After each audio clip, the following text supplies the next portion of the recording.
Now, it wasn't that long ago that this new product, Brodak Dope, came on the market. Started with some very basic colors. Quickly, many other standard colors were added to it. And thanks to this gentleman right here, Mr. John Brodak, we now have the first true candy apple colors in butyrate dope. The product is mixed, formulated by Randolph Products. Chief chemist is George Anderson. And my name is Wendy Ertnowski. I did a lot of the development and testing on the product, all through the stages that it went through to get to this point. And right now it's ready to use on the next plane that you build. Now, years ago, if you wanted a true candy apple color, you almost had to resign yourself to the fact of using automotive paints, which can be very heavy, in some cases difficult to use, and the choice of colors was very limited. In some cases you had to mix your own. But all that's behind us now, because added to the Brodak line of dopes, there are now 5 color choices, all of which are very brilliant. You will not confuse these with colors that have previously been on the market, but there are some tricks to using them. There are some proven techniques that'll work for you if you watch the video and you pick up some ideas. And I certainly would encourage you, if you find any new tricks or tips, to share them with us. And we're going to leave a little spot on the back of this video so we can add updates from customers from time to time. And my background of using candy apple colors goes back into the 60s, when I had a motorcycle painting business that was extremely successful.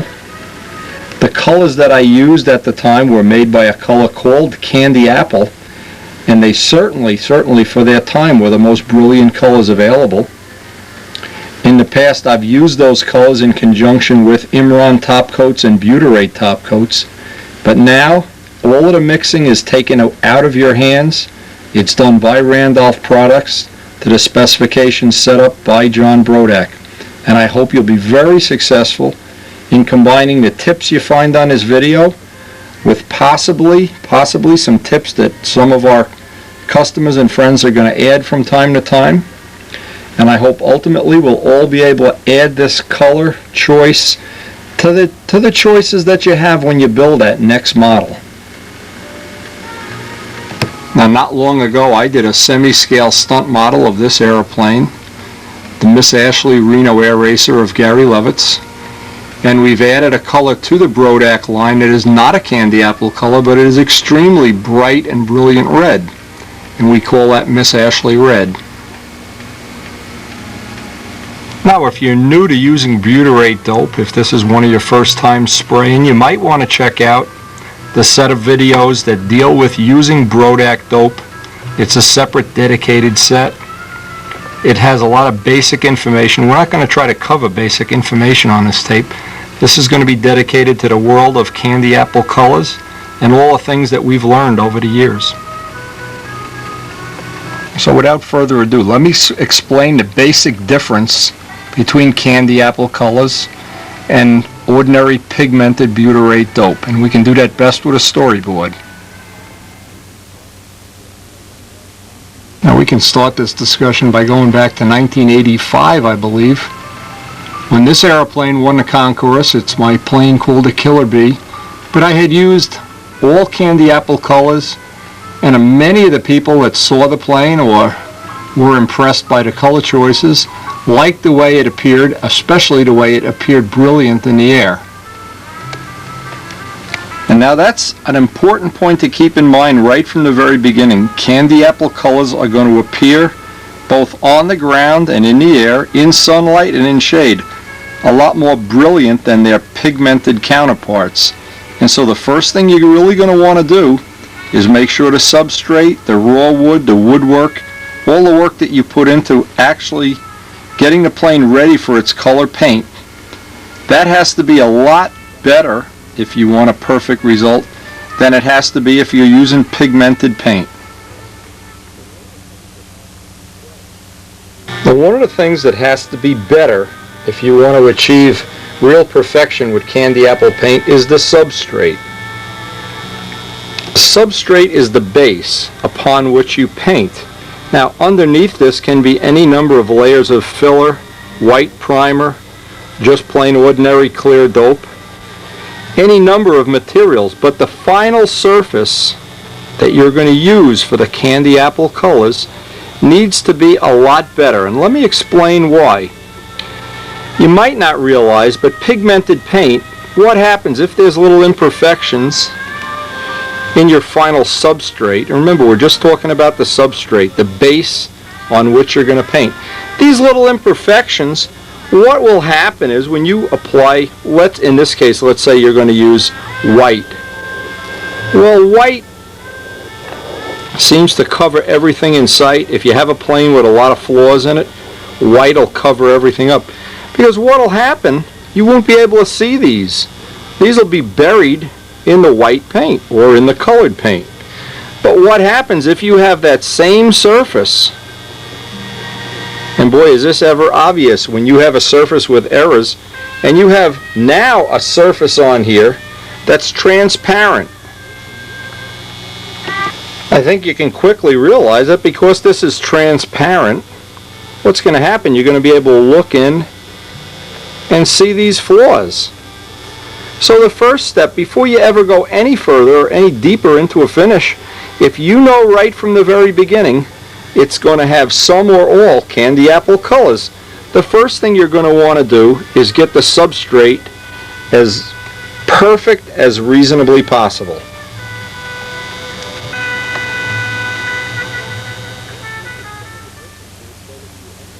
Let's look at some of the differences so that you understand, and if you understand, you can maximize your ability to use these effectively in a way that's going to make your dream plane come true. Candy apple colors generally use a toner or a dye. They use no solid pigments. Standard colors, on the other hand, generally use pigments, either liquid or powder, or some combination of both. Another characteristic of true candy apple colors is they are transparent. In other words, you can look through them like looking through a piece of tinted glass into the substrate below, and light, of course, goes through these transparencies and reflects back at you. This is what gives them their brilliance.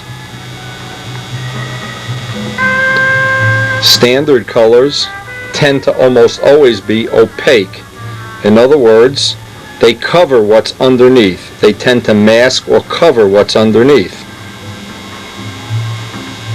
On candy apple colors, flaws generally will show in the final product. Now, light colors tend to hide. White, light blue, they will tend to hide mistakes. Dark colors like black, dark blue, some greens tend to accent mistakes. So if you're looking to hide things, you want to make a big portion of your plane a light, opaque standard color. Now see, where I'm going with this is we want to make a combination of the best of both of these worlds. One tip you'll learn almost instantly if you ever go to sand a candy apple color, when you put the clear on top, you'll see the scratches from the sandpaper unless you're using some really, really mellow, mild grit sandpaper. So my do's and don'ts include never sand candy colors.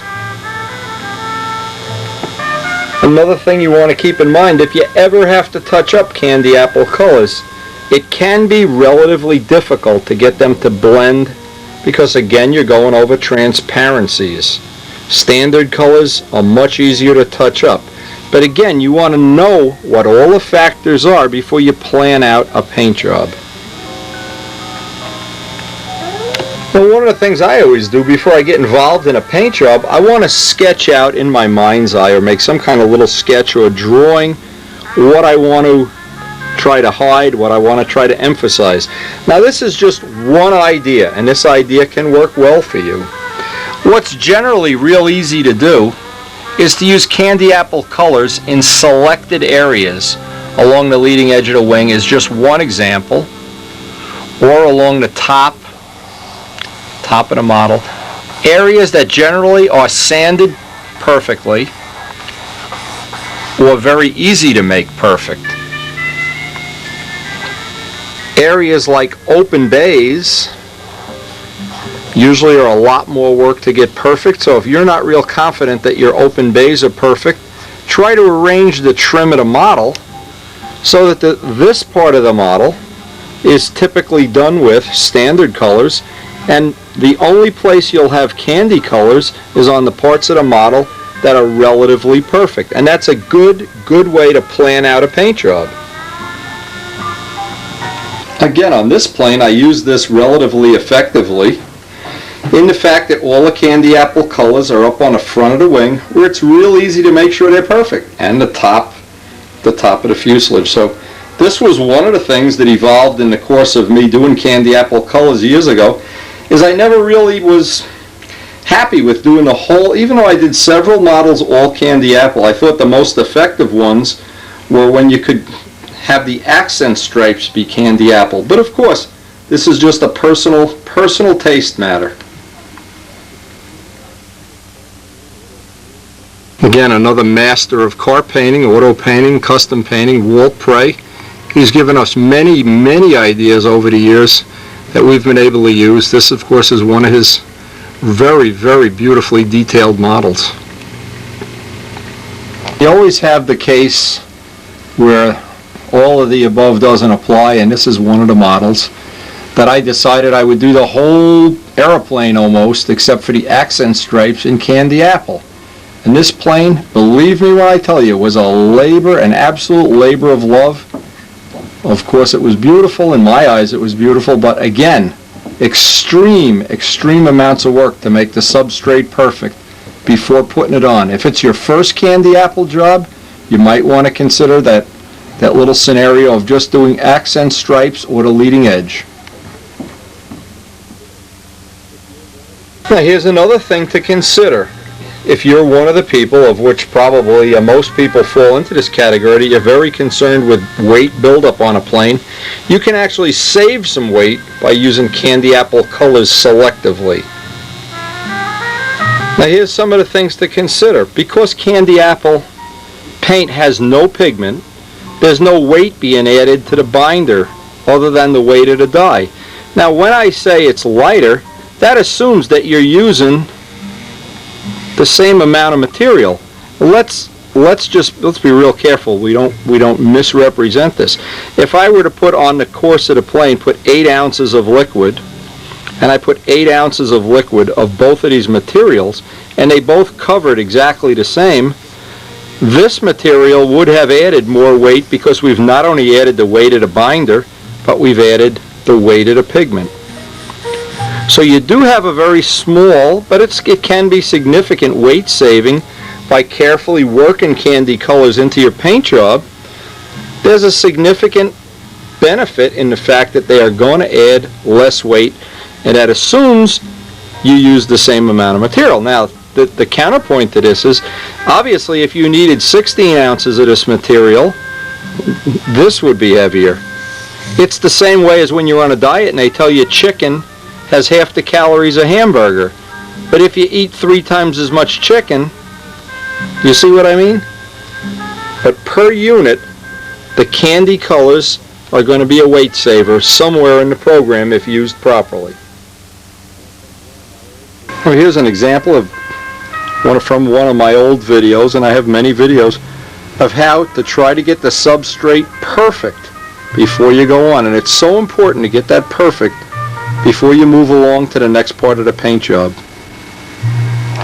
Now there's a couple of tricks to using properly thinned material here, and I'm going to go over these one by one because these are significant things that'll help. This is basically our standard starting point. This is the point at which you start, and it's always good to mix the first batch to this ratio and do a little test. Now if you mix the material on the thick side, what you'll wind up with is extra overspray, unnecessary overspray. you're also very likely to wind up with orange peel. Now, orange peel, for anybody who doesn't know, is when you have a freshly painted surface and the paint dries in little blisters and bubbles before it actually gets to where it's going. Typically that happens where the wing joins the fuselage, and in that crease where the fillet is, it tends to get real rough and pebbly. That's generally known as orange peel. Typically a reason for that is the paint is too thick, or you're using too much pressure, or both. Now, the unique problem that you can have it with normally pigmented paint, but it's even more critical on candy colors. It's called zebra striping. And that is when you spray bands. Let's just say what happens is, here's what's happening. You're spraying a band, spraying a band, spraying a band, spraying a band. And what happens, where the bands overlap, it's darker than where they don't overlap. So in essence, it's dark, light, dark, light, dark, light. It's called zebra striping. Now that can happen for a number of reasons, but the first of which is usually that the paint is too thick and it's not blending together properly. Okay, when it's too thin. When the paint is too thin, usually what you'll wind up with somewhere down the road is runs. Drips, runs, a very long dry time. So obviously what I'm working toward here is that to get the paint at the right consistency is a real important factor in getting this to work the way we want it to work. And I've come up with an excellent little trick that'll help a whole lot for the person who's doing this for the first time. Now this is a really good tip, and this same tip will work on, actually it'll work on if you're painting normal colors almost as well, but it works extremely well. Extremely well. In essence, what you're doing is making a blend of slower than normal drying thinner. The reason for it being slower than normal is you want it to get extra time to lay down and blend in where the zebra striping is, that they blend in. This is an excellent tip to take a quart of Brodak thinner, 8 ounces of retarder, Brodak retarder, mix them in another can, preferably an empty gallon can, and that becomes a slow drying. It's going to take longer than normal to dry. It's going to be impervious almost to all but the most humid conditions, and it'll allow you, when you use this mixture, to thin your candy colors 50-50. This is going to be a tip worth its weight in gold. This is now getting into an area where we're trying to eliminate all of the possible things that could be a problem, so that in a final result, the first time you use this product, you're going to have real good success. Now, what I've found out is over the years, when using what we call a touch-up gun, an 8-ounce cup standard gun, I like to spray with that 50-50 mix, start at 20 to 25 pounds a square inch. And that usually gives me a real good shot at getting it real close on the first time. In the course of the last 6 months or so, we've been experimenting with guns sent to us by Will Nomura, the Anis Iwata. I hope I'm saying that right. I'm sure I'm not. But these are top-loading guns. They have an 8-ounce cup. They're absolutely beautiful. They're artist quality, and the advantage here, and it's a big advantage with Candy AppleColors, is they spray out an extremely accurate spray pattern. I've had, and they can spray even lower than this, I've had them down in painting Miss Ashley down to 8 psi and painting away. So the advantage is you can put on, in essence, what happens with more pressure, you're putting on a thicker coat with these high-end guns, and they are really high-quality units. You're putting on a much thinner layer of material. So for Candy AppleColors, this may be somewhat of an advantage. Now, you may be thinking another possibility is airbrushes. Now, I haven't had a lot of success using airbrushes for one reason, is I don't use them a lot. Years ago when I used to use them, I always had a problem with the tape pulling up the paint after it would go down. I wasn't spraying wet enough. However, the new, we haven't even tested it yet, the new Awada airbrush might be appropriate. It might be a really good choice, and it might be a big improvement. So as far as the airbrush goes for right now, I'm going to leave this a question mark. But I would always do a test before you paint the model. So here you are, you're ready to paint this new plane. And what I would suggest everybody do, you can use, I've thought of, and it's real easy to do this, light bulbs make a good test medium. Fluorescent light bulbs make an even better test medium. The people at Randolph have sheets of tin. And what you want to do, of course, the first thing is when you have the silver in your spray gun, or gold, or whatever color you're going to use on the substrate, and candy apple can go over white, silver, or gold, and possibly other colors effectively too. What you need to make happen is you need to run a little test. Now this is the part where a lot of people skimp. And almost everybody that's going to have a problem with this material the first time they use it is going to have that problem because they were too lazy to do the test. So what you want to have is some, and you could use some bean cans, some light bulbs, something. You want to spray it with Brodak silver, let it dry for 20 minutes. Very easy to do. Then you want to take and practice with the material. Get the gun fine-tuned. You want to practice. Anytime I'm using a new paint product, I don't want it to be on my plane that took me all winter to build. I want to practice on something that I basically can throw away when I'm done. And I'm willing to throw away 50 cents, $1 worth of paint so that when I actually go to do the model, I'm ready. But I know people, they're always looking to save time, always looking to save effort and energy, and a lot of times it comes back to get you. So if you have the patience and the time, now what you would want to do is you want to practice on these little pieces. What you want to do is called the spray patterns. And I want to do this as a separate storyboard.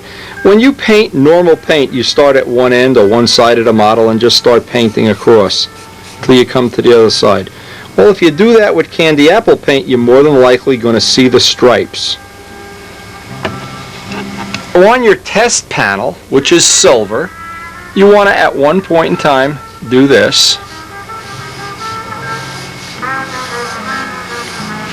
Now you want to let that not really dry, but just so it's not going to run, and then put the second coat on. And at this point in time you want to make a decision. Can I see the stripes? If you can't, you're done. But if you still see stripes, then you want to lay one in on a 45-degree angle.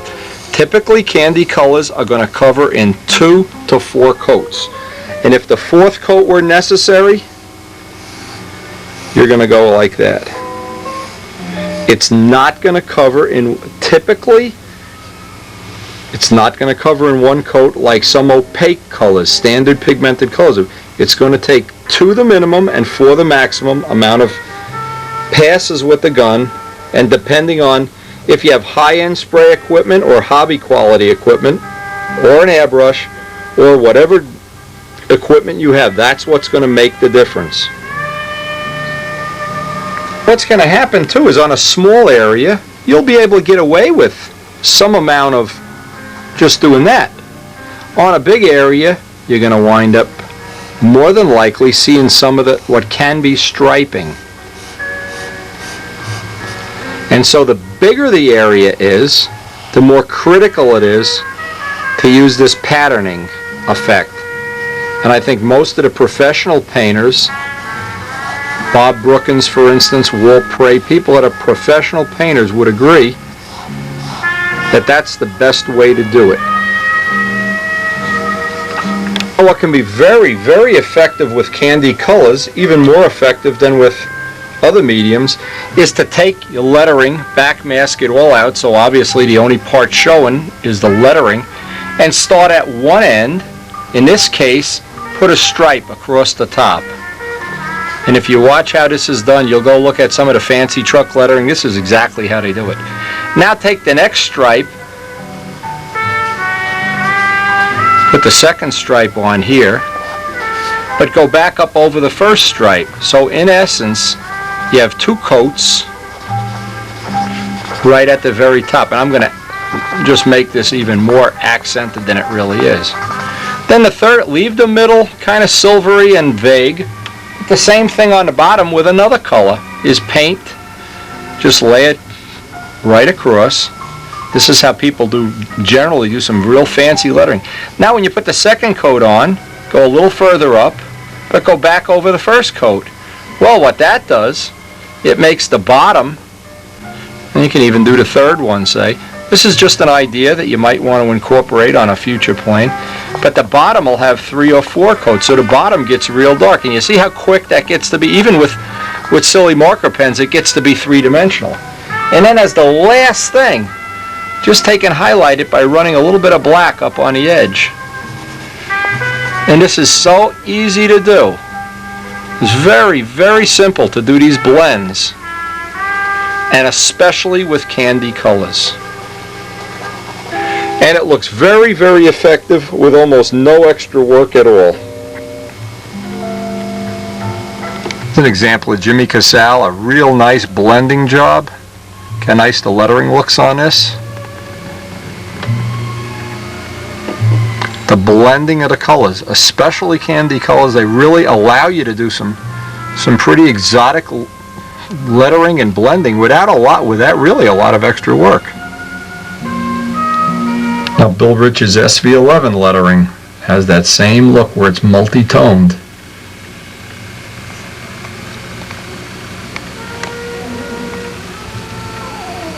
Now just as an example, this is a motorcycle that I painted. In fact, that's me on the cover of the magazine, Big Ego Trip here, with my own tuned pipes. But notice the coloring. What I did, I had done it, this is when I was painting motorcycles, basically as a side job. And I had done a lot of it in multi-tones. And many of these motorcycles appeared on the cover of magazines or in articles. Now another example of Bill Rich, a good example of a really beautiful lettering job that he's done here. Really nice. And that can work to your advantage. It's so easy to do it, it's actually easier than just painting the letters one color. I-82 plane had some pretty fancy lettering, all done with shades of silver. It's the same thing, it's candy colors and shades of silver. John Sunderland here, another good example of some beautiful lettering work, multi-toned. Just gives you some real good ideas of what's possible with no extra work at all.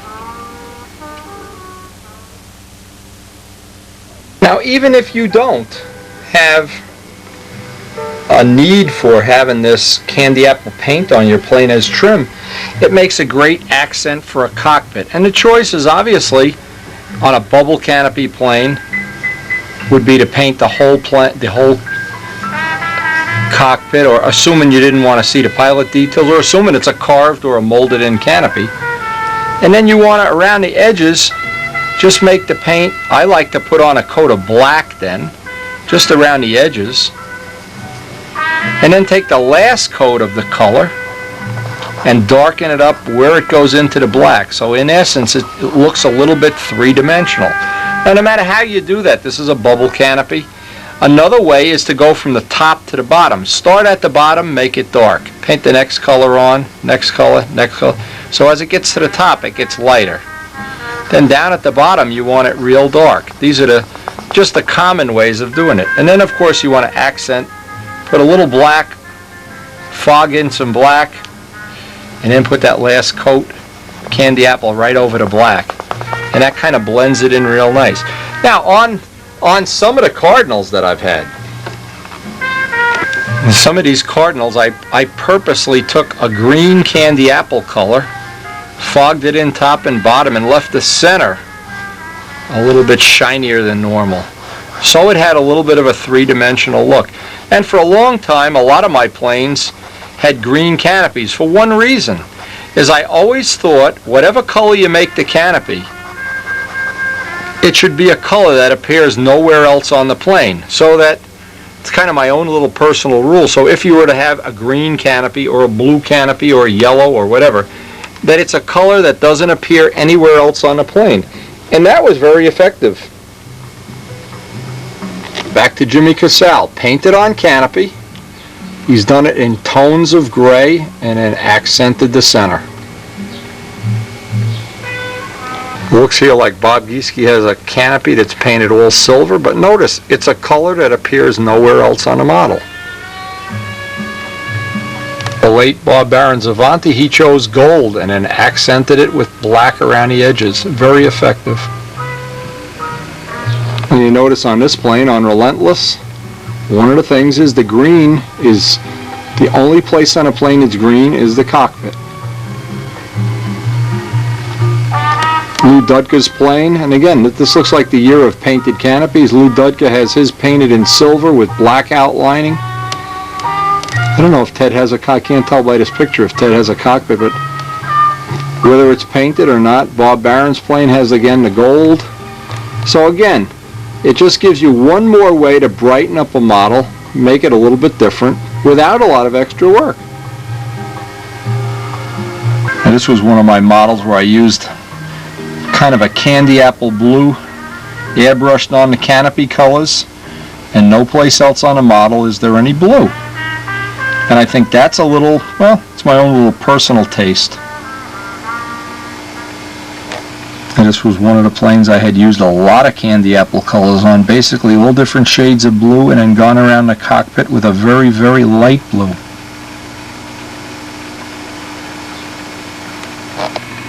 Now this plane had several variations of paint on it, but again, a little gold metal flake with some clear over it, and a little highlight of candy apple gold, and it sets it off. It makes it look now if that was just painted the color of the trim, I don't know if it would be as effective. Casmanato's got a gold with a, looks like a candy apple gold fogged out with some black. And again, another one of the Cardinals that had a green canopy on, basically on a red airplane. Bob Hunt with a beautifully detailed canopy, beautiful, on one of his really, really nice foam ships here. Look how nice that the detailing around the cockpit is, how it sets it off. It's airbrushed in, highlighted with silver. Beautiful work. So I hope this has given you a couple of ideas of how you can use candy apple paint, not only for some fancy lettering, some fancy cockpit work, some fancy trim, but how in essence to go about laying out a very effective and very easy paint scheme for your next plane.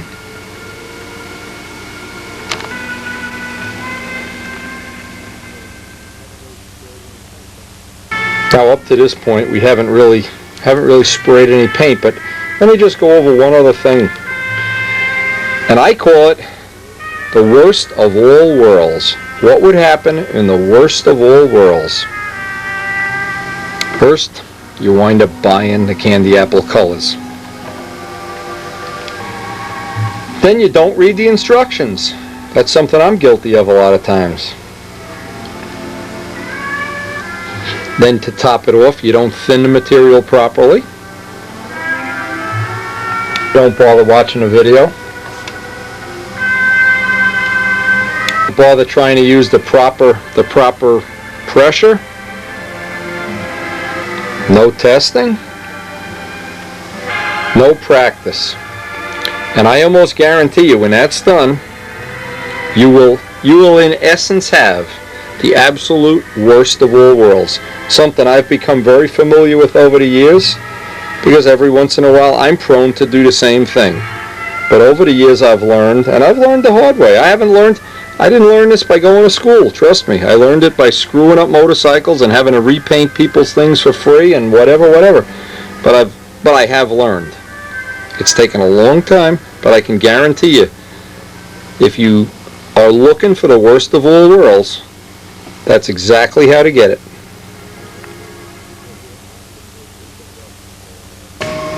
And what we're looking for here, obviously, is the best of all worlds. The smiley faces, the happy planes, the no headaches, and it's very easy to achieve. Read the instructions on the can. Watch the video. If this is the first time you're using Brodak Dope, get the Brodak Dope videos. The time you spend watching the video, you're going to save many times that amount of time by watching the videos. There's plenty of little tips that'll save you many times the cost and the time of watching the videos. Thin the material properly. Use that tip that I put up on the screen not long ago. Use the correct pressure. Don't start spraying at 50 or 60 or 70 psi. Make up some test pieces and be patient. Be very, very patient. Practice. Practice. You practice the stunt pattern. You practice other things in life. You practiced the violin when you were in high school. Practice painting. Practice on some test pieces before you paint the plane. If you have the patience to do all of those things, you're probably going to be real successful. Call me up and say, hey Wendy, pizza's on me or something.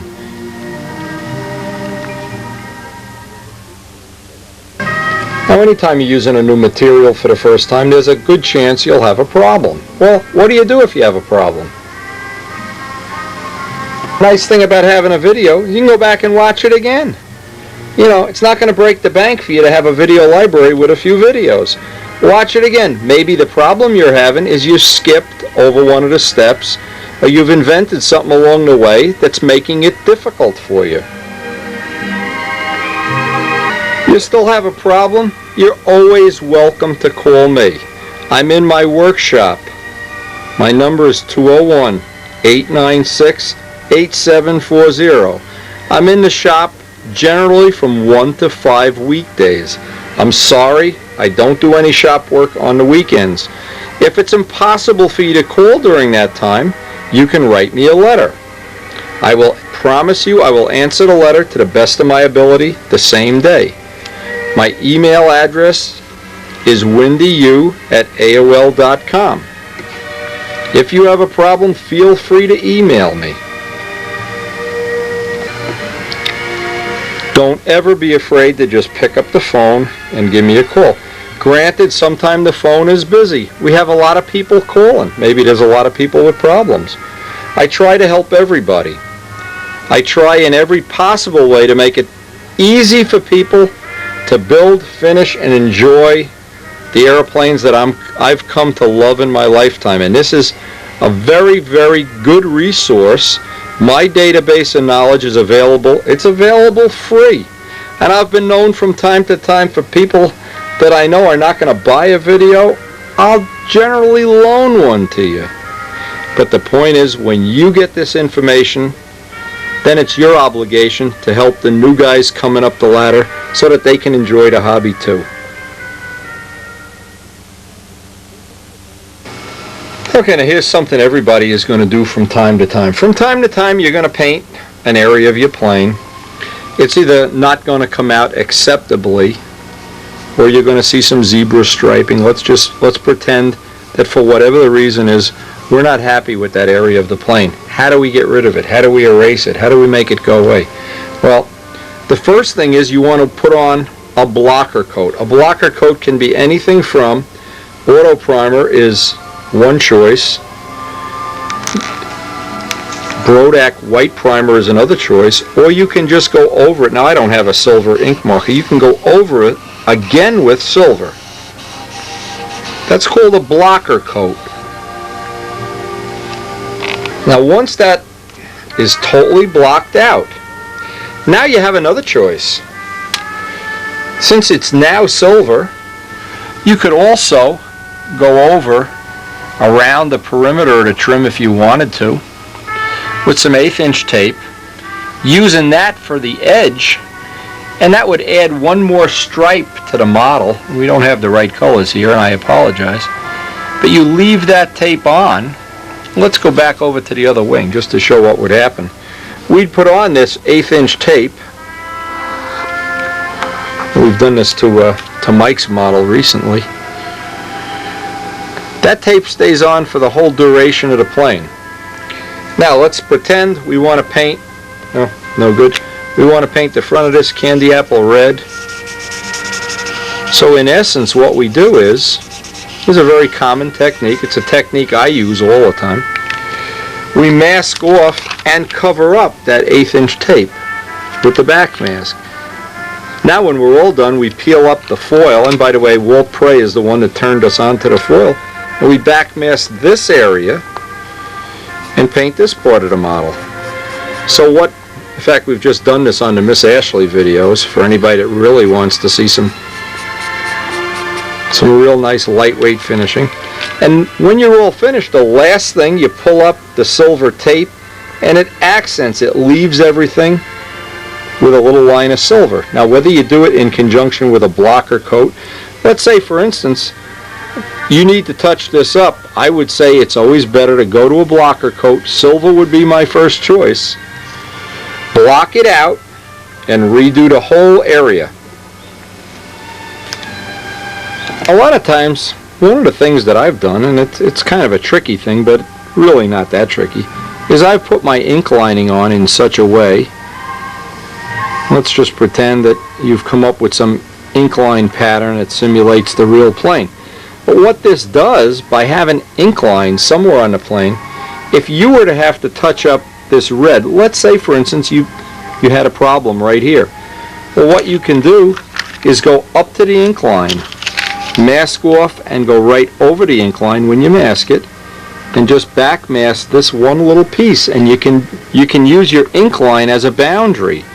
If you somehow, in the course of laying out your trim, you figure out that you want an ink line here and an ink line here or one here, well now no matter where you're gonna, you see what you've done is divided this up into areas that you can repair or fix very conveniently. And with candy apple colors, that's real important, because you really don't want to paint this whole area again if you just put a scratch or a buff through in one small area. So if you lay out your ink lining properly, the inking can be your kind of your lifeboat here for any future repairs that have to happen.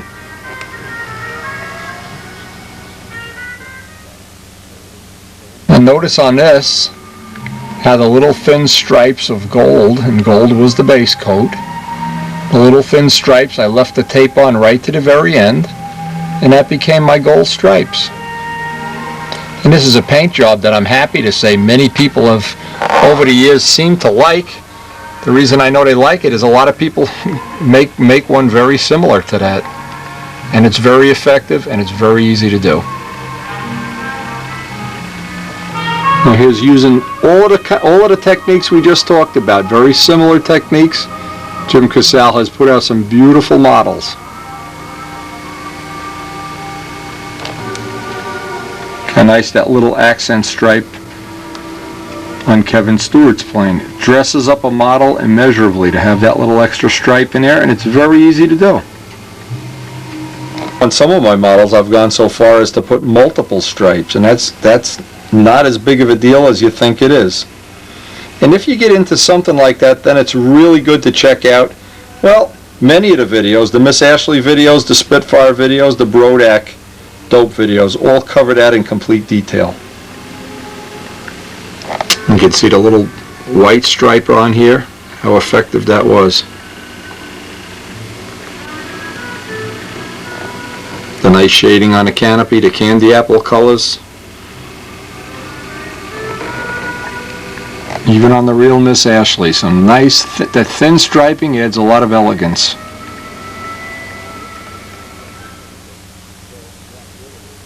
Now another characteristic of candy apple paint that's, well, it's not really as easy to repair. It can be repaired, but it's not as easy to repair as the standard opaque colors. Now one of the tips that I've found is before you ever sand candy apple paint, get at least a minimum and possibly 4 or 5 coats of clear on before sanding. If you put a sanding scratch in candy apple, it'll come through in the color, it'll make you want to just jump over on a plane. It really is a really frustrating thing. It does not respond well to sanding scratches. A lot of times if you're sanding white or light blue or something, and you forget about the 1200, you reach for the 600, you go grind it out, and what happens? Yeah, you go through on a rib cap or on an edge or something, you can touch it up easily. Not going to happen with candy apple. It's going to be very difficult. You're almost always going to need a blocker coat, and if you don't have an ink line, you're almost always going to have to do that whole area. So the answer is to be very, very careful, get plenty of clear on, and sand only with Sikkens M600 and 1200 grit paper. Good thing to keep in mind is the base coat that you choose, and the three most common are gold, silver, and white. As you take every color, and let's just take a blue for instance, if we're going to be doing a blue, over gold it's going to have kind of a green cast, it's going to make it a little greener. Over silver it's going to really be a bright blue, and over white it'll be a little bit lighter blue. Now on a red for instance, when it goes over gold, gets more like an orange red, a brighter orange red. Over silver it really maintains its red, and over white it becomes a very light red. So virtually any color, if you're looking for variations, let's just pretend the green over gold would have a little bit different cast. What you can do is make up kind of a little checkerboard like this, and what's a good idea is you just lay out a stripe of gold. I do this all the time when I want to see what these colors are going to look like. Gold, silver, and white. Make 3 stripes. Then paint the candy colors down in this direction.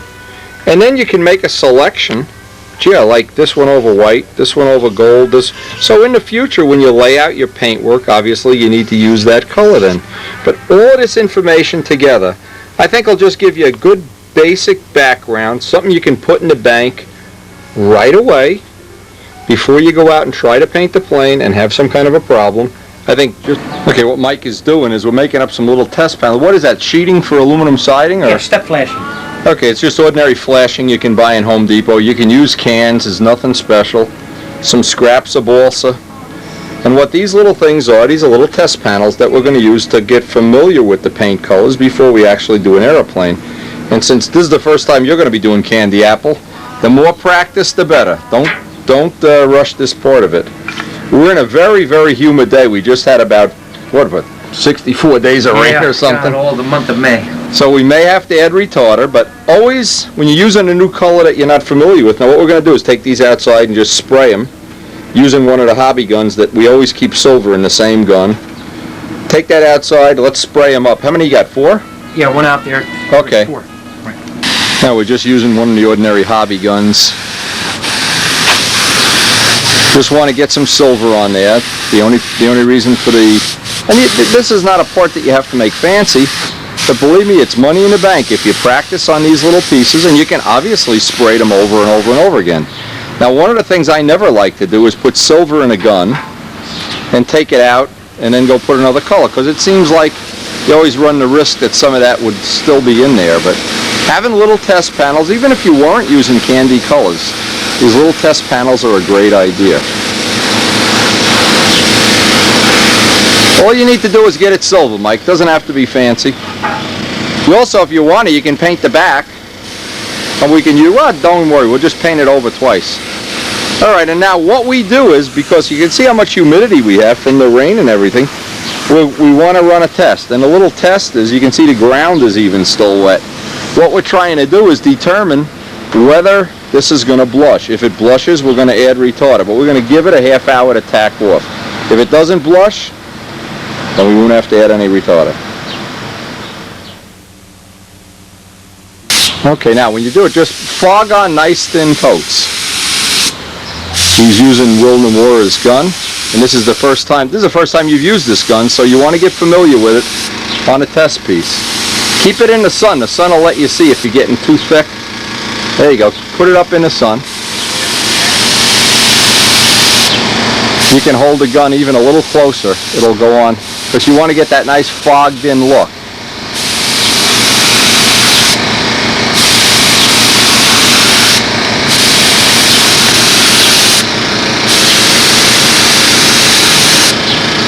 Okay, now turn it over and do the same thing to the other side. So you're used to, just get used to the feel of the gun.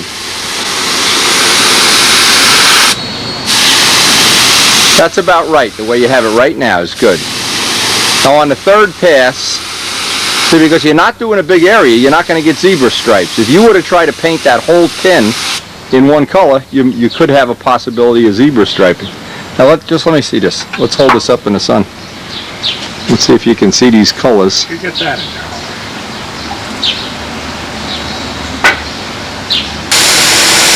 That gun works nice, doesn't it? Yeah.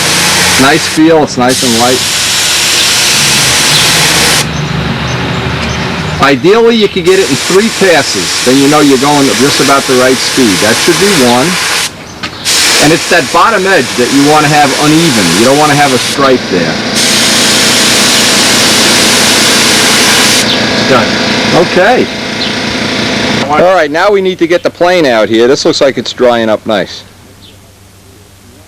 I'm going to set up some kind of a little table here. Well, not sure how we're going to do this. We want to try to get in the sun, just for the reason that you can see the transparency in the paint a lot better. It's really not a good idea to paint in the sun, but in the case of candy apple, it shows the transparency shows a lot better.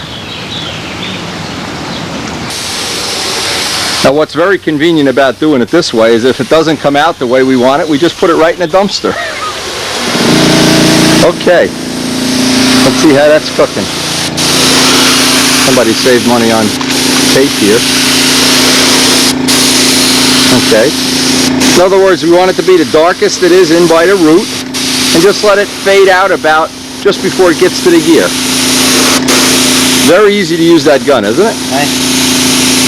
And it's got a nice light feel. It's not heavy on your hand. You see how nice that fog's in now? All right, maybe you go about another inch. What I want to do to avoid the zebra striping. And what you do when you get to the end, Mike, is just pick the gun away. Just pick the gun away, and that's it. It'll fog in real nice that way. Get an idea how brilliant these colors are. They're really beautiful.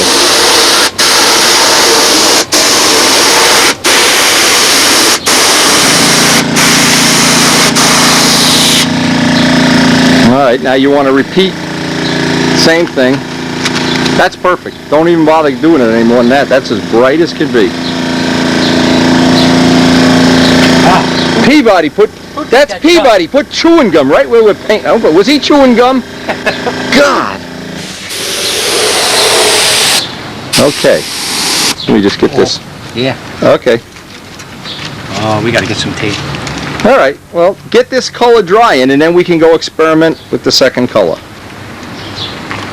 We want to get all the red on the plane before we clean the gun, and then we'll put in the next color.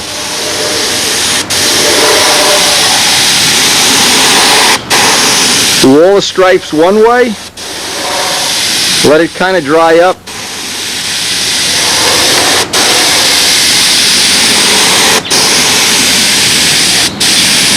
Now I don't know if on the video you're going to pick up how brilliant and how bright these colors are. They really are bright though. That is about the brightest colored dope I've ever seen.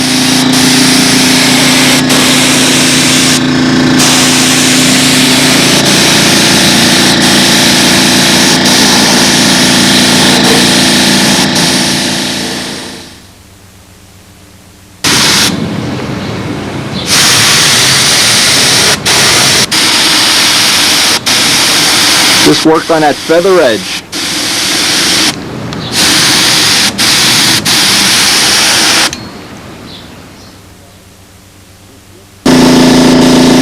Now while we were waiting for the paint to dry, we switched, put the candy blue in the gun. Blue covered okay, Mike? Yeah. All right.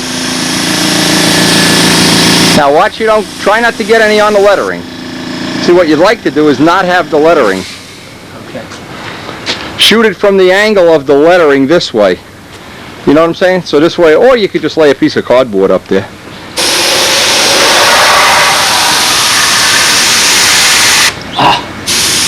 Cover's nice, huh?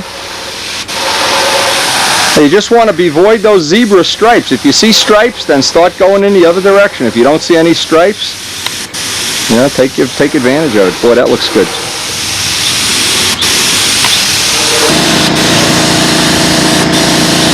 Now while this is drying up, I'll mix up the next color, so we can always have one color drying on the top. We practice on the bottom, get Mike familiar with the technique, and then go right into, once it dries in this temperature, it'll tack right up. How's that look? Good? Yeah, that's nice and bright. And we're doing the lettering kind of in the opposite direction to add some interest to it.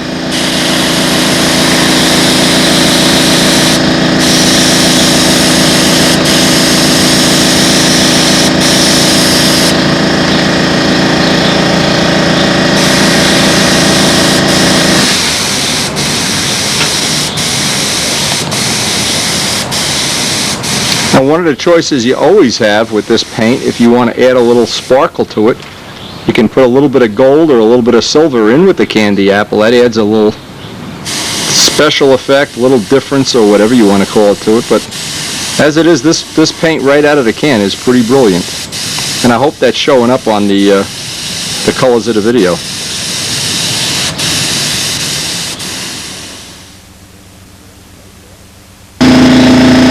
You almost ready for the next color? Yeah, I think so. Okay.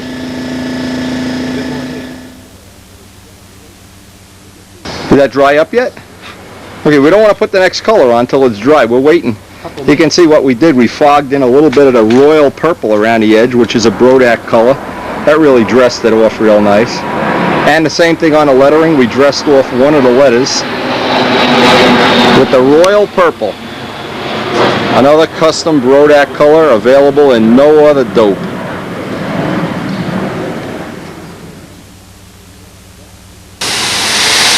Now gold is the most transparent, so you want to watch for zebra stripes. Now go the other direction.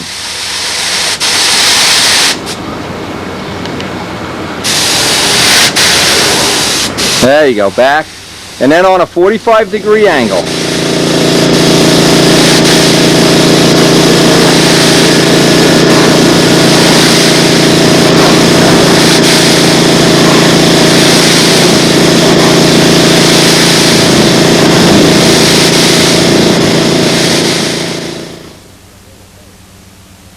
We've had it drying out here for about 45 minutes. Let's see how it dried up now that you have all the colors on. We have the colors. We have the colors. Wow. I'd say that looks a little bit of all right. All right, now what we're gonna do is we're gonna put this aside to dry for a while. And what Mike is gonna do, he's gonna go get his daughter, who's probably gonna be really impressed. Yeah. And then we're gonna I'll mix up some black so we can outline everything with black. Jamie will be very, very impressed. But let that dry a good half an hour now before, so we don't get anything smudging on it. What Mike is doing is edging, just putting a fine edge. And the way you do this, don't paint where you want to paint. Just let the overspray go on. In other words, shoot toward the tape, Mike. And just let it overspray out onto the part just a little bit.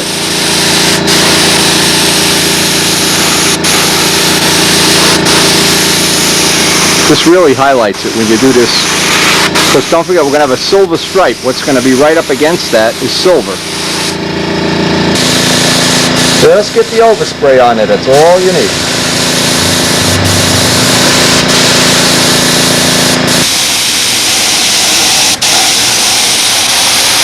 Now this gun is a lot easier to fog in things. The hobby guns are, you get bigger droplets. It just doesn't want to do this as conveniently. This is the first time you did this, and hey, I think this is going to be fine. Just go right around the whole edge. We'll let the bottom dry up and give it a flip.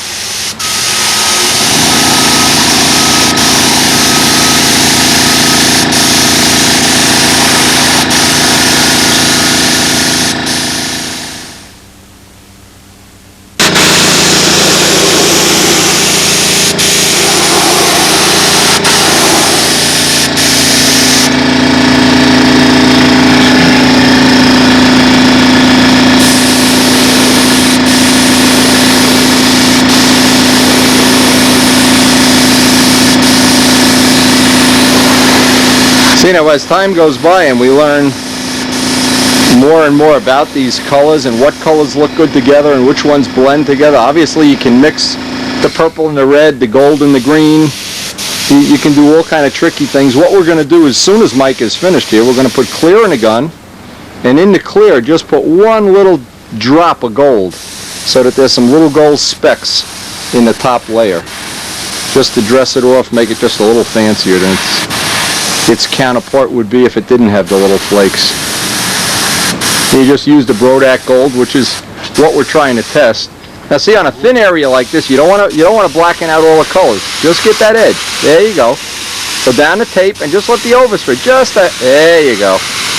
Oh man, that's beautiful. Okay.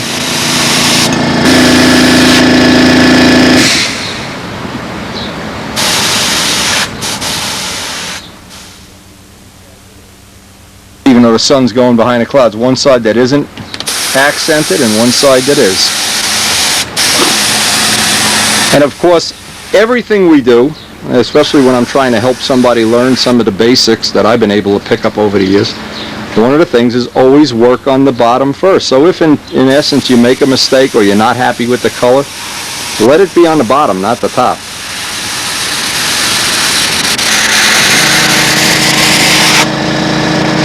Now let's make sure this really dries before we flip it. What do you think, Jamie? This is the real Miss Jamie, Mike's daughter, who he named the plane after. You think we should pay him for this job, or should we give him a bagel or something? Give him a bagel. All right, give him a bagel. All right. Okay. Now today Mike is taping off what's going to be the top block, and what we're going to do is we're going to mix up a special color of paint. One of the choices you have with all candy apple colors is they mix very well. Now if you take candy apple paint, mix it with silver or gold, obviously you can make metallic colors, very bright metallic colors. What's another choice you have is you can throw in a little bit of black. A little bit of black will darken the color, and what we're going to do is try to mix up a relatively dark color of blue for the top block to accent the lighter and more brilliant colors that are on the wing. And of course we're going to use Will Nomura's spray equipment, and so far that has served us well. Boy, I like the way these colors faded in now that they're dry. But the idea is, again, it's a style thing of trying to get a relatively dark top block, then the lighter color that'll be the whole plane, and of course the very, very brilliant candy apple colors. It's kind of a mix and match thing, and when it's done right, it really is very effective.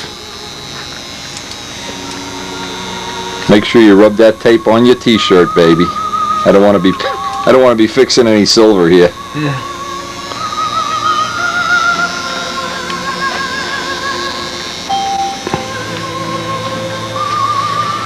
Alright, and as soon as this is all backmasked, we'll get outside. It looks like, now, another tip, this is something we're going to have to deal with today, is it was relatively humid this morning. It looks like it's better now. But because there's a lot of humidity, we're going to put a little bit of, right from the get-go, put a little bit of retarder in the paint.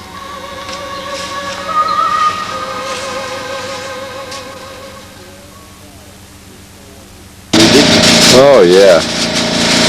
Tinfoil-o-matic. You're so lucky. Alright, the paint is mixed, the compressor's building up pressure, and we're ready to add the final touch here, baby.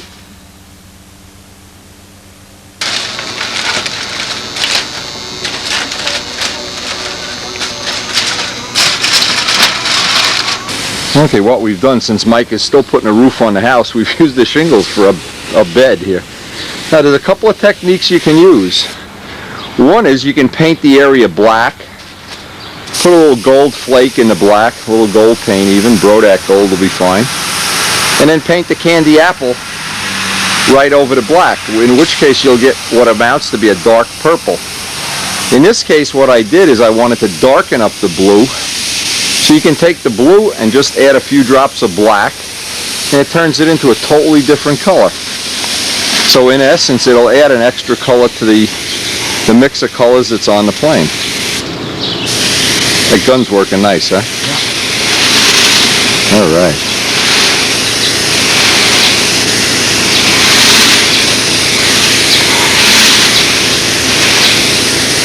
Just feather it right in, nice and easy. It'll always cover a little better when you put a couple of drops of black, or you can even put dark blue in there. It'll just cover a little bit better, but in this case we want to get a nice consistent. Now if you get any, I don't see any zebra striping, but now what you want to do the next time you do it is go around that way. First get one coat on the whole thing, because we want to see if we're going to have a problem with moisture today, and we may. Oh, the wind is blowing here. Whoa. Yeah, we work under some adverse conditions here.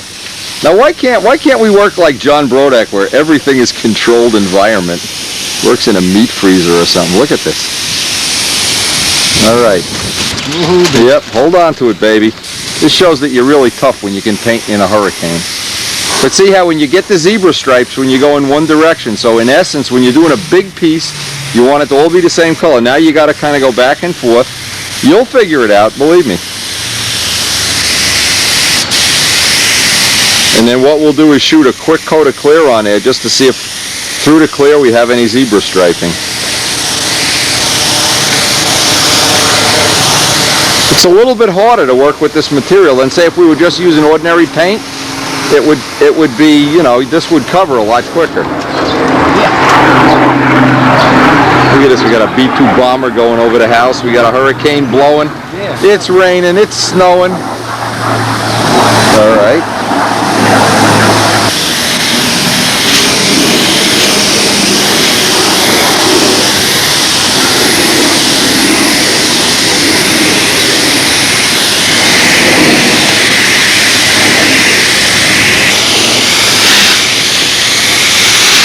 See how easy that makes a stripe if you're not careful? Yeah. Right, the next step, even though it's very, very humid out here, we've only had to add about 10% retarder, but I think it's good to just add the retarder right in the beginning. Don't even wait.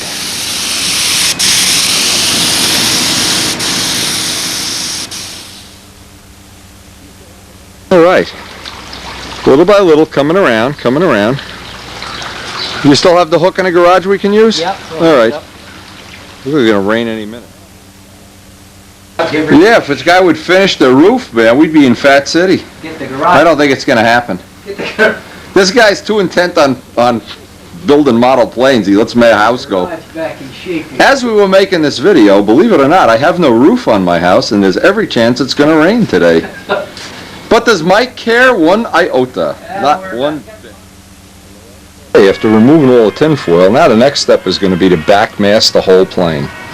And the last part of this paint job is going to be with everything backmasked in tinfoil. Obviously we're going to paint the rest of it the base color, which in this case is going to be white. Just figured we'd put this tip on. This is on a lot of our other videos, but on this it might be one that you, as you're experimenting with candy apple, you'll want to do. And notice one of the important things we're taking an impression of the trim line. The trim line, of course, is raised because it's 1/8 inch tape. Take an impression and then cut it undersized by maybe 1/8 of an inch. This was Walt Prey who originally introduced us to the tinfoil trick, and it's worked well. Worked exceptionally well. And of course the thing we're trying to do here is have no place on a model where there's 2 coats of paint. It's always 1 coat of paint. We don't want to have, for instance, if we painted the whole model white and then painted, we've got at least 40% of the model painted. We would have added 40% of unnecessary weight. And in fact, it's more than 40% because a lot of colors don't cover other colors. You try to paint white over red, you will add a few extra ounces unnecessarily. But this minimizes the amount of weight that we need to put on. Now you cut it out undersize, tape it in position, which Mike has already done on the other side. And the idea is to get as little of the tape touching the actual painted surface as possible.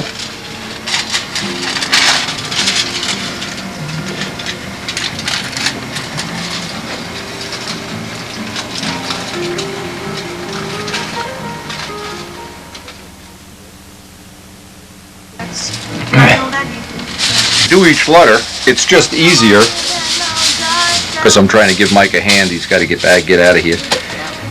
It's just easier to do each one in a strip, rub it up on your, what hopefully is a clean t-shirt. You haven't been working in a coal mine or on a roofing job. Mention any names around here. Okay, and I'm just going through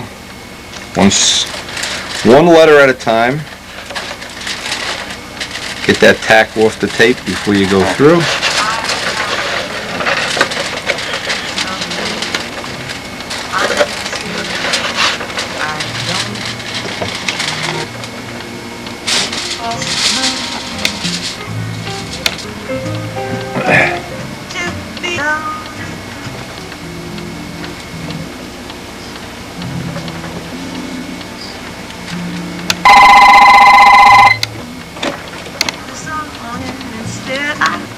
How come you always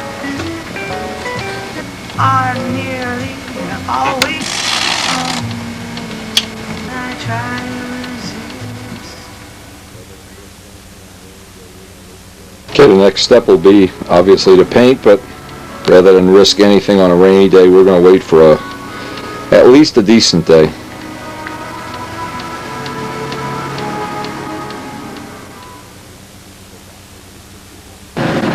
Now once the white is sprayed, and it's kind of redundant, I mean we don't need to go back over this 50 times, carefully pull up the tape. But now we've reached a point in the model where a couple of significant things need to happen. First of all, if you want to put any ink lines on, any letrosets, anything like that, that's fine, and this is probably the appropriate time to do it. But you'll notice in this paint job that Mike has, there's no part of the model that has 2 layers of paint. And that's one of the ways of saving weight on a model. Now, one of the things we're going to be doing on this is we're going to wait for what we hope is going to be a good day to spray to clear. The single most important thing to remember is that first coat of clear, if it has too much thinner in it, what it'll do, it'll go down and make funny little spots in the candy apple. So I like to put that first coat of clear on relatively dry. No more than 50-50 thinner, and certainly no retarder, until we get a coat on here. And once we get a coat on here, then it won't be a problem. We'll let it dry overnight. Now it's a good idea, it's a really good idea, unlike painting with regular colors. If you were doing a Miss Ashley paint job, well, you can cheat the system quite a bit more than you can with candy colors. Another good scenario here is to let this dry if you're not really going to go flying the next day, or if you have another plane to fly. A couple extra days of dry out so that the candy apple colors are rock hard, totally dry, totally gassed out before you go on to the next coat. Now what we want to do is that first coat of clear we want to put on very, very carefully. We want to make sure we have a perfect weather day, because you can imagine with colors this bright, if the humidity kicks in and we have to go add retarder, we might run into trouble. We'd really like not to run into trouble. Mike has put quite a bit of time, about 18 months, into this plane, and we don't want any high-risk things happening to it. Now I'm going to do a little storyboard on putting the clear on. I think that'll be, most people, well, there's a lot of ways people put the clear on, and that's one of the ways. With candy apple you want to be a little more careful than ever.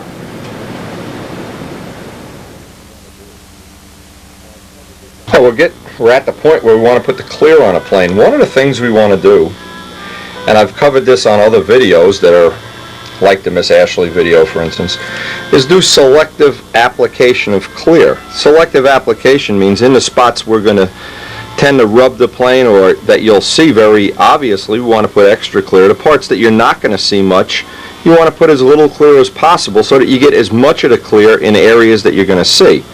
Now just to make an example up, that changes just a little bit with a candy apple paint job, and I'll show you my little technique. Is I take all the candy apple areas and I'd go over them.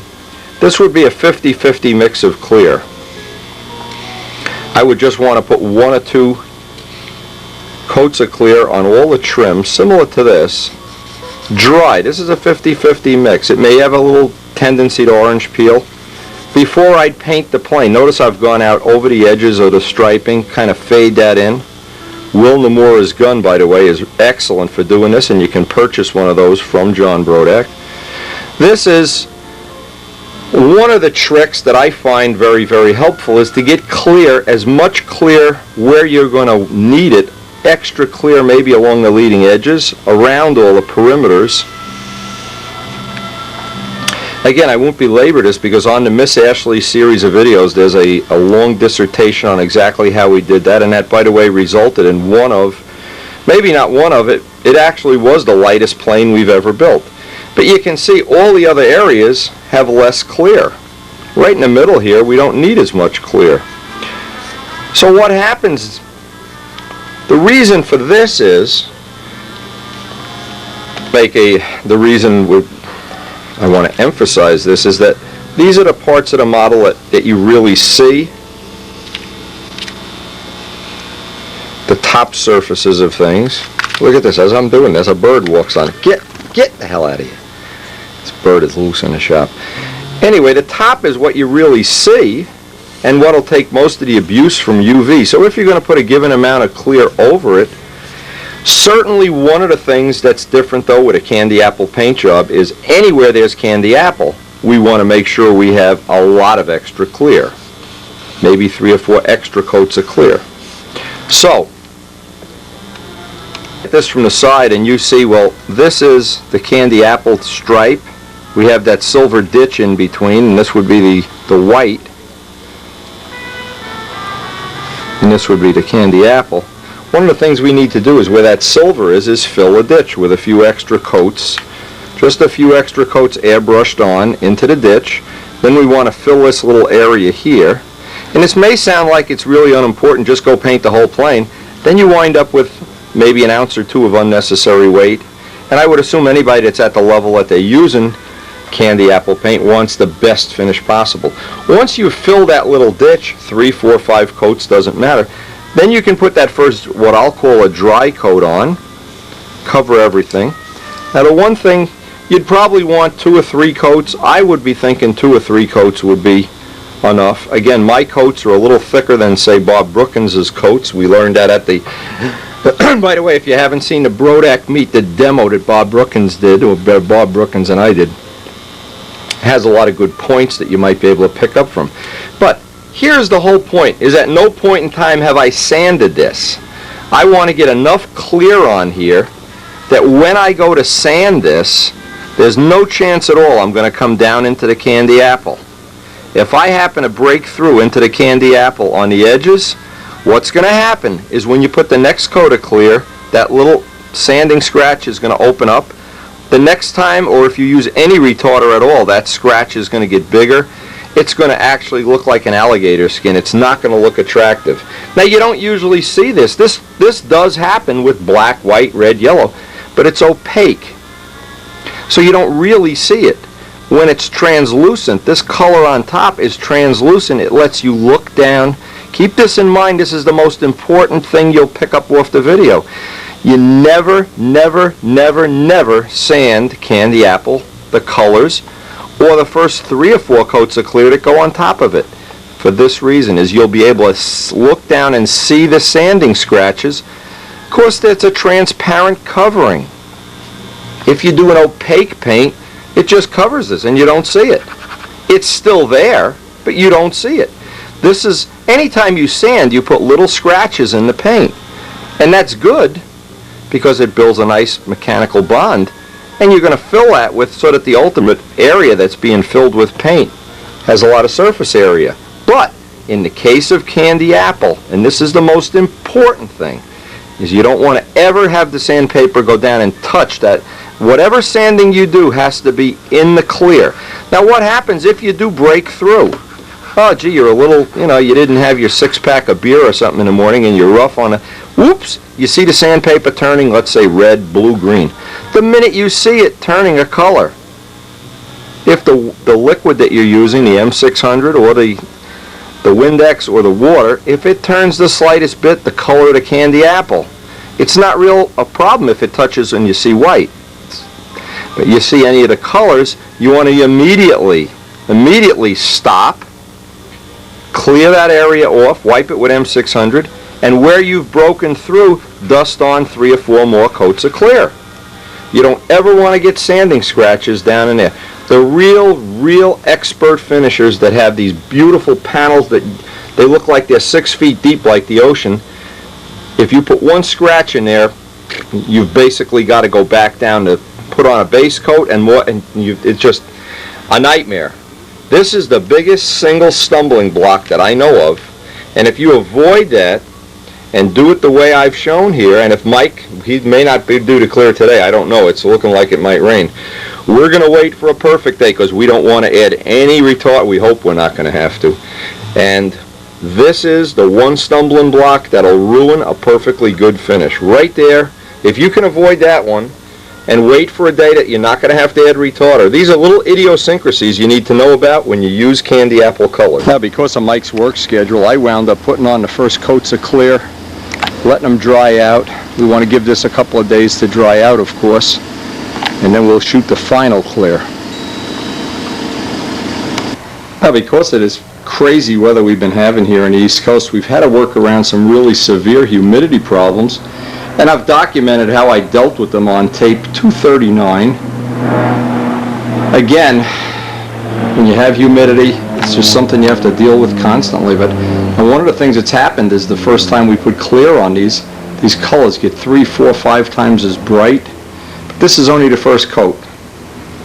And the purpose of having this on here is just to seal it up, let it dry out. We're not gonna put the other half of the clear or whatever on until we see how this dries up. So far, I'm real happy with the way, even though, again, we're in some 90% humidity conditions here. Again, the best thing is always to just wait if you can, but in this case, Mike is, his work schedule is pretty tight, and he wants to get this sucker flying. I mean, he's excited about it. I already made the pipe for it. We're ready. Again, if you need more information about dealing with humidity, tape 239 is the one.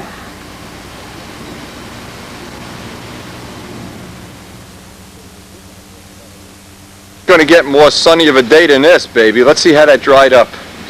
The thing's been sitting out there for about a week. Yeah. Tilt it so I can see it in the sun. Just look and see if you have any spots where it's clouded up. No. Okay, well, we can put some clear on it today. Always candle it. Look at the colors. Okay. All right, let's get a couple. We probably get 2 or 3 coats of clear on there today. No problem at all. And if you can, we'll let it dry out here instead of in the garage. There'll be less humidity out here than in the garage, you know. All right, let me mix everything up. All right, if not, we'll move the compressor out here, give you a little more room. Remember, what you want to do is get about 2 to 3 times as much on the candy apple parts as you have on the white. So shoot the candy apple. Boy, that gun works great, you know what? That really makes it easy.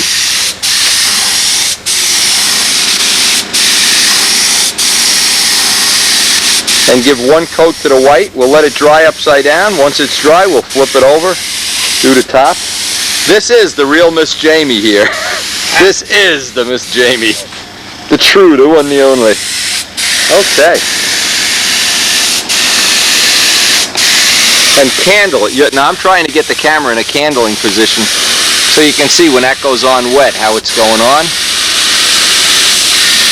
And then put extra, because you got it all horizontal, put extra right over the candy apple parts.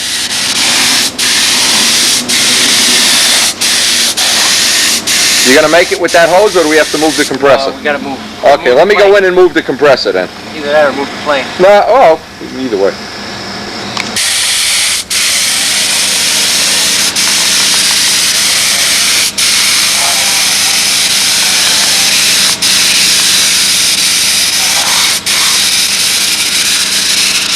Just get extra on the candy apple, extra on the edges, because we're going to lightly sand those edges before we put the last couple of coats on.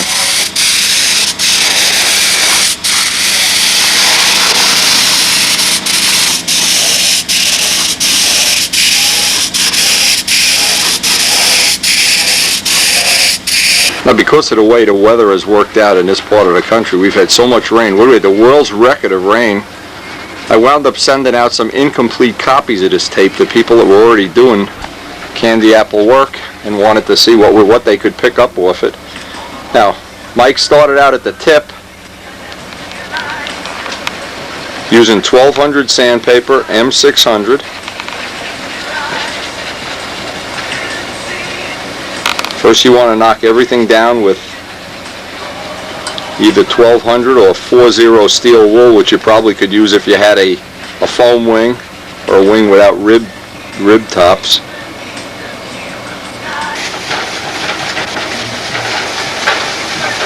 That's always best if you're buffing, and we have plenty of videos on buffing. The buffing is no different than buffing Miss Ashley or a Spitfire, but best to always do a small spot at a time. First start with the finish that'll look pretty much like this. It's rough. Knock it down, and you got this knocked down, right? And Yeah. avoid the rib caps. You can see it's got the little spots. And the final little bit, and he started out at the tip, so this, and used by touch, of course. Boy, that's coming up beautifully. Yeah. Oh yeah. And the colors are just out of control. They're really nice.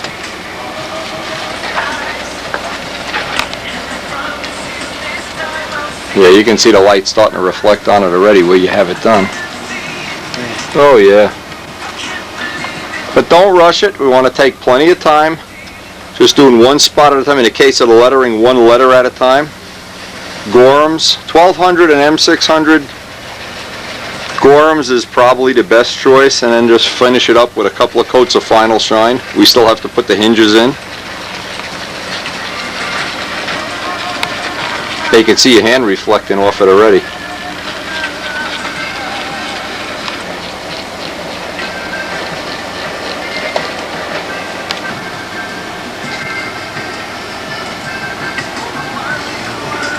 And then just work your way down a wing.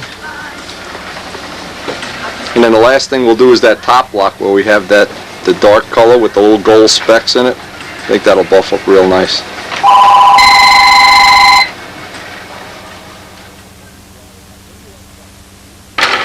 Mike's learning one of the secrets of buffing. One of the real secrets is let the plane dry out. What do we let it dry? About 2 weeks? 2 weeks. Yeah. Something like that. That certainly makes it a lot easier.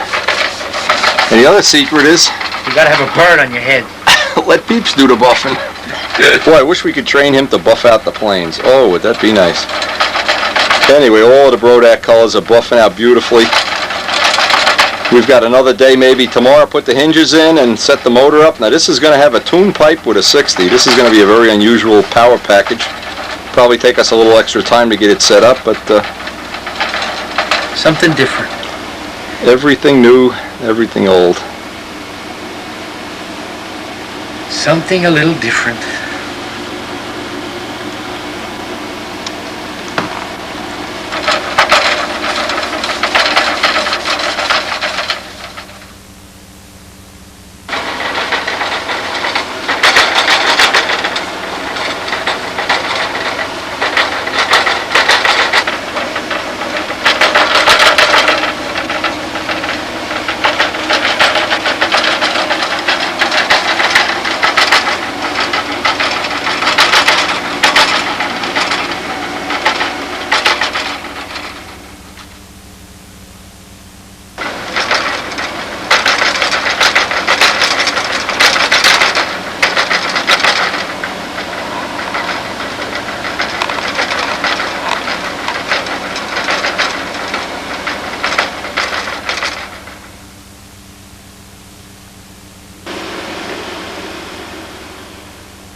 Okay, the next thing we're going to be doing, and we'll do this off camera, we're going to have to fit up the Super Tiger 60 Mike has with the header from my 91 plane. And we have a custom-made tune pipe that's going to go, a windy tune pipe that's going to go in this plane. I'm going to do all that fitting probably off camera, most of it. Now I just hope you got some good tips, some good ideas about using these candy apple colors. I'm sorry for the people that had to wait the last couple of weeks while we went through that rainy spell, but we didn't want to take any chances, and it looks like our gamble has at least paid off somewhat. One of the things you may be interested in as you know, as a modeler, we're developing 4-stroke engines at this time, and we have some pretty good basic video on how to set up a plane with a 4-stroke. And we're going to start with Mike's plane with a Tiger 60, of course, but because it's made for that. But I wouldn't be surprised if at some future time it winds up having some 4-stroke in it. Time will tell. But so far, I think this has just been a great experience for Mike. This is the first real full-size plane that he's painted start to finish and buffed right up to the very end. And if we have a little room on the end of this tape, we're going to maybe even get a couple of minutes of him flying it at some point in time, as soon as we get it put down, put together, put all the hinges in.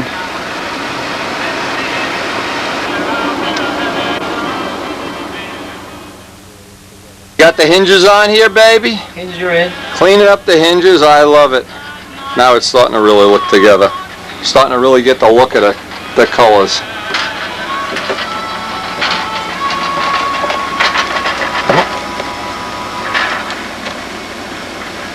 Now I want to take this out in the sun. See what this is going to look like in the sun here. We got to put What else you got to do? You got all the hinges in? We got to put this on. Oh, put the rudder on, yeah. Look at this. This is the entertainment of the afternoon. The candy apple bird. Hey. Feed him a Q-tips. Actually, we're not going to. We weren't going to put this on the video, but we are. Mike didn't buff this plane out. He really had the bird buff the whole thing out. I want to take this outside, get a look at it in the sun. Needs Mike. I got Q-tips. I can buff my own plane out. He's still got that Q-tip. I don't believe it. Oh man. Get that rudder on. I want to see this sucker in the sun. Ah, the cardinal. The look of the cardinal.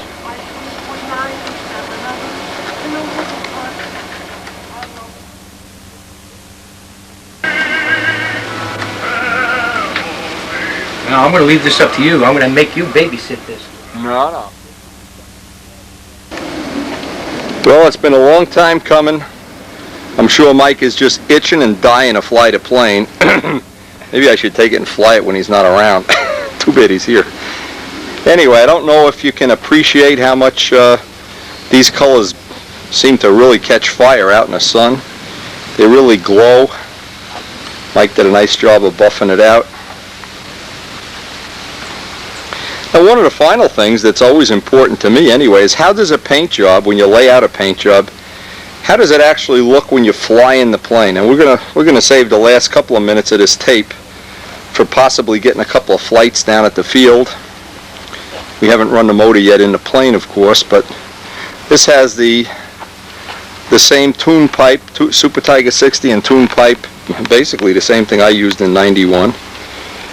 Wound up with second place that year, so it's kind of one of my favorite memories, instead of being fifth for 900 times in a row. But anyway, we did get our second place, and we saved that header, which was made by Craig Gunder, and the pipe I made for Mike. We polished up the spinner on this guy, and well, I'll tell you, years from now, when you go to the Nats, and a lot of people have already used these kind of candy apple colors, this will still be the first plane. And I want to thank Bob Brookins. He's been just great in helping us. Thank John Brodak. When we started this, how many months we've been working on this, Mike? A couple of months. A couple of months. 2 years it feels like. But I never really knew if, well, we never really knew if we really were going to be thrilled to death with it when we were done. And how do you feel about it? Thrilled to death. You're thrilled to death, okay. He wants his money back. He's never buying me another bagel.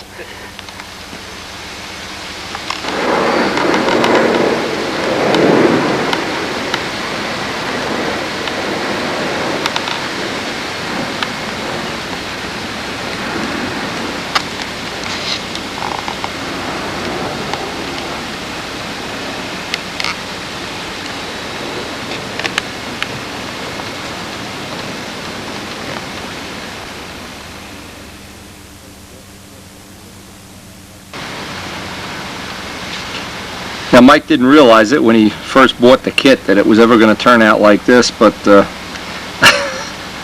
I'm sure right now he's thinking,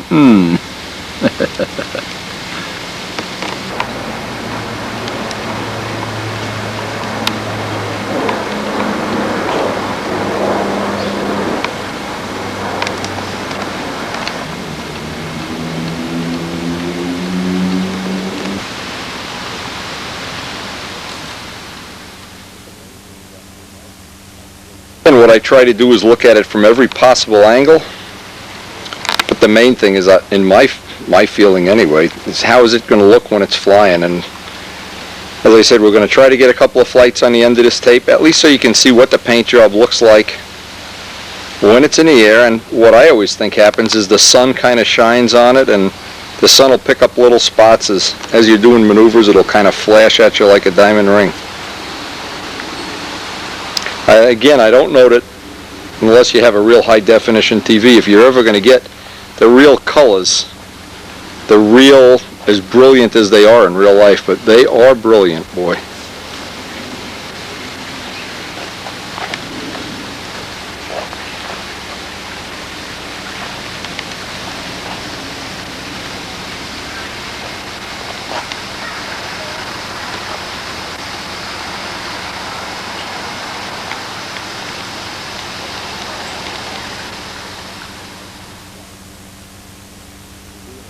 Yes, so we're at the flying field. We want to get a look at how this paint job is going to look in flight. We're doing a trim day on it.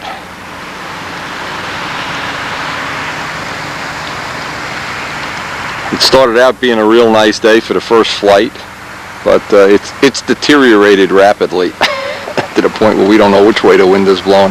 How'd that feel? Okay? Better, get better. All right.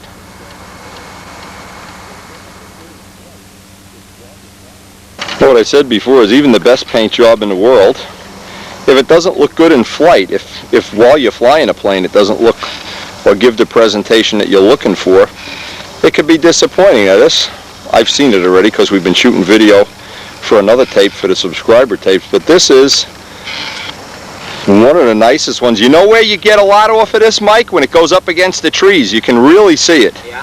You know, like some of the Spitfires and stuff, difficult to see against the green background. This stands out great.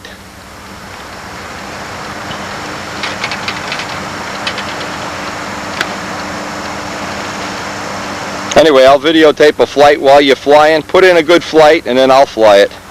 I'll tell you how good it is. Good. Maybe I'll buy it off you. I know it needs something, but I just can't figure out what it is. Well, the tab was wrong on the first couple of flights. The tab was too small. We got to make that just a little bit bigger. I mean, that's stuff we could do at the house. You just want it good enough that we can fly and get flights on it. This looks like while you're flying it, baby. Hit it, Bonzo.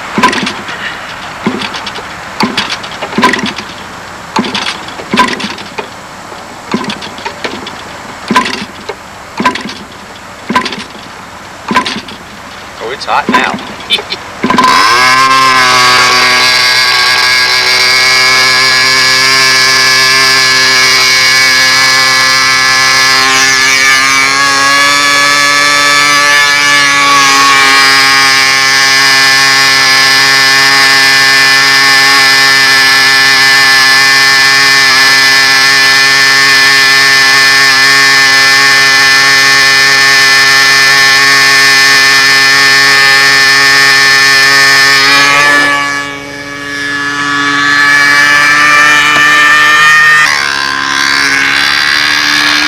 Well, you've shared the adventure of painting Mike's candy apple plane.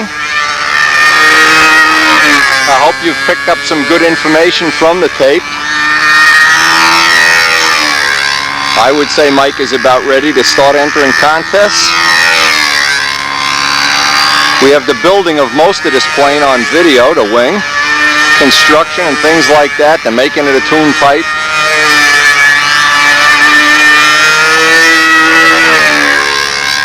And I really want to congratulate him whenever we have somebody that, this is really only the second plane he's built, I think. I have to ask him.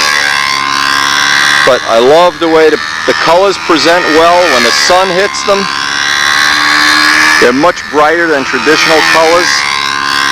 And you've seen all the little tricks and tips that I've tried to put on. If you had any additional questions, I would think Bob Brookins would be a great guy and be perfectly willing to help answer.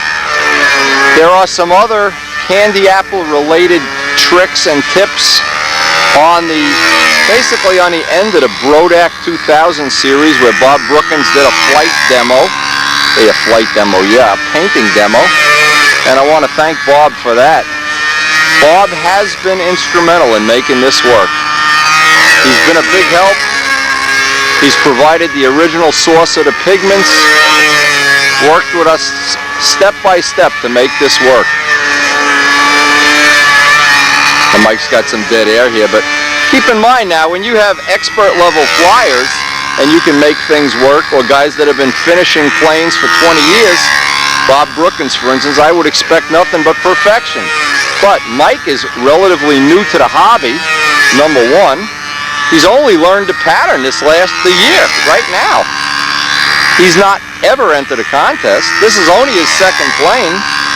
And I would expect one of the things he has that I think is really an asset, it's a tremendous asset. By the way, look how nice the colors look there while the plane is flying.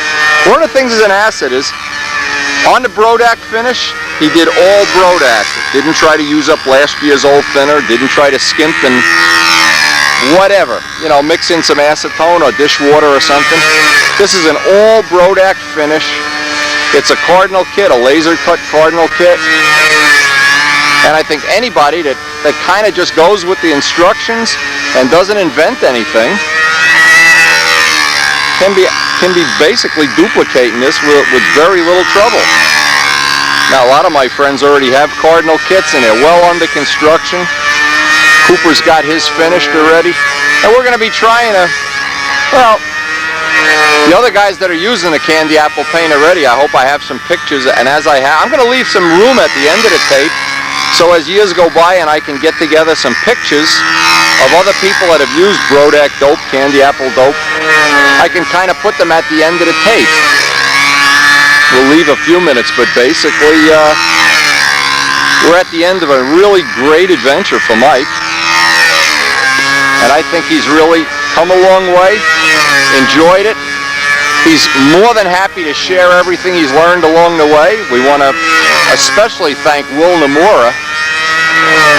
Those exceptionally good spray guns, and this plane was painted with them. And all of the people that have helped. Needless to say, to John Brodak, without John, none of this would be possible. Without John's effort and love of the hobby. But I think we can now safely say we've added a dimension, we've added something to the hobby that wasn't there before, and it's something even rank beginners can enjoy, and I hope the videotape gives everybody the best chance of possible success. Please share the tape, pass them around,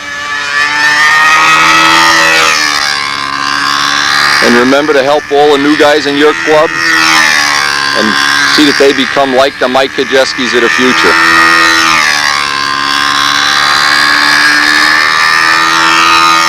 And thanks to Mike for sharing this adventure with us.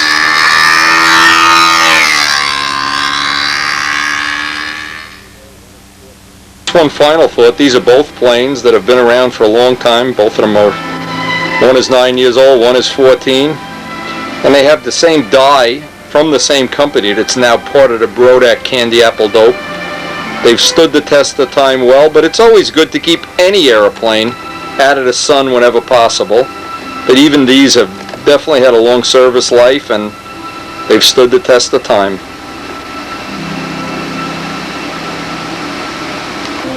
And we always have plenty of Brodak dope in stock.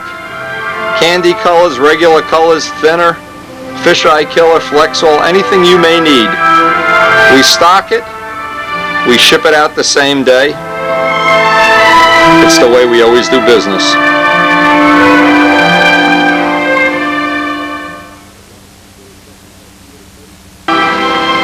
And if you're not a subscriber normally to Windy's videos, you might want to consider checking out a few of the tapes. There's a lot of good construction information. Both of these planes, every step of construction and finish is available on video. Tuning the 4-cycle engines, tuning tune pipes, running Tiger 60s.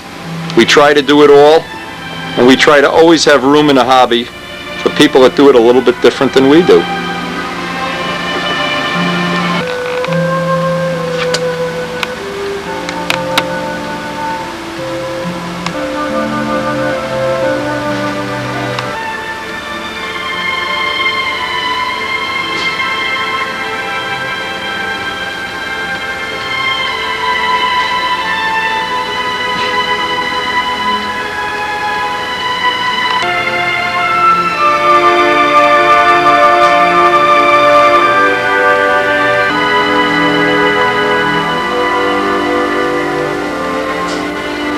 Now, who would have ever thought that when they took the picture of this, I look so young and handsome? Not really. Speaking of young and handsome, a final thank you to John Brodak for making this product possible to all flyers, all lovers of model aviation.